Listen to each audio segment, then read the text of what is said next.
Bonjour Fabio. Bonjour. Tu es le responsable d'Oblatio, mais tu es aussi responsable de... Comment on appelle Du service général des études Oblat. Et tu as rédigé plusieurs articles, notamment un sur le charisme Oblat. Sur le dictionnaire des valeurs Oblat. Voilà. Et quelle est ta définition aujourd'hui du charisme? Si tu devais donner une définition du charisme. Je n'aime pas de donner une définition du charisme. Parce que le charisme n'est pas une définition, c'est une expérience. Ou plutôt, c'est un appel de Dieu. C'est un appel que Dieu envoie à un homme pour le suivre.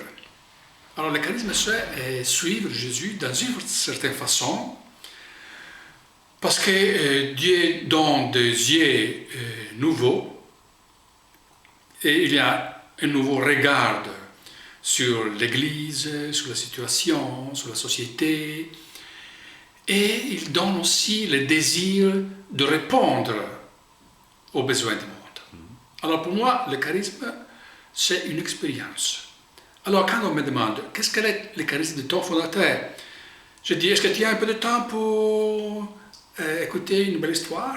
Alors il y a toute une histoire qu'il faut compter pour comprendre le charisme. Ça veut dire, alors ces jeunes hommes qui rentrent en France, ils s'aperçurent de la situation de l'Église de son temps, que les chrétiens ne sont plus chrétiens.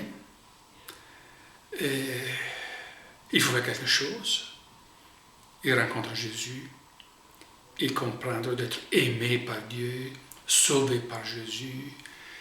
Et il veut aider les autres à connaître cette réalité, que tout le monde est aimé, sauvé par Jésus. Alors il décide de devenir prêtre pour faire ça.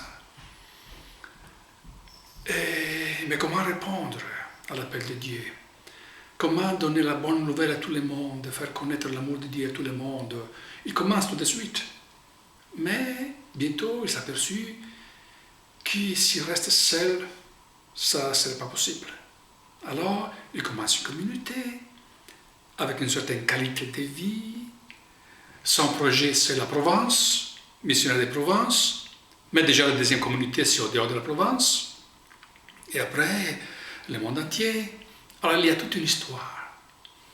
Et dans cette histoire, il y a la découverte de Jésus comme sauveur. Le besoin de répondre aux besoins de l'Église, d'évangéliser. La réponse, c'est donner l'Évangile, donner la bonne nouvelle. À qui? À qui n'est pas rejoint par la pastorat ordinaire. Comment tous ces noms en communauté? Mais quel type de communauté? Des gens qui vraiment veulent suivre les apôtres, ils veulent vivre comme les apôtres, et guidés par Marie, leur mère. Alors, tu vois, il y a tous les éléments du charisme, mais qui viennent d'une histoire. Si tu ne comprends pas l'histoire ou l'expérience, on ne peut pas comprendre un charisme. Et même aujourd'hui, quel est le charisme de notre congrégation? Il faudrait parler de la présence des Oblats dans le monde. Où sont-ils? Pourquoi ils sont là? Qu'est-ce qu'ils font? Comment ils vivent? Comment ils répondent? Pour moi, ça c'est le charisme. C'est une histoire, une expérience, un don de Dieu, un appel. La réponse à un appel. Et donc c'est un peu là-dedans que le triennium nous mène, de revoir cette... Le triennium, c'est poser la question. Est-ce que nous sommes prêts à faire la même expérience du commencement? Alors, pour là, il faut se demander, qu'est-ce qu'ils ont expérimenté du commencement ici à Aix? Quelle a été la première expérience fondationnelle? Qu'est-ce qu'ils ont découvert? Alors, il faut découvrir à nouveau cette expérience et nous demander, mais aujourd'hui, on est capable de vivre la même expérience dans des lieux différents, avec les nouveaux défis.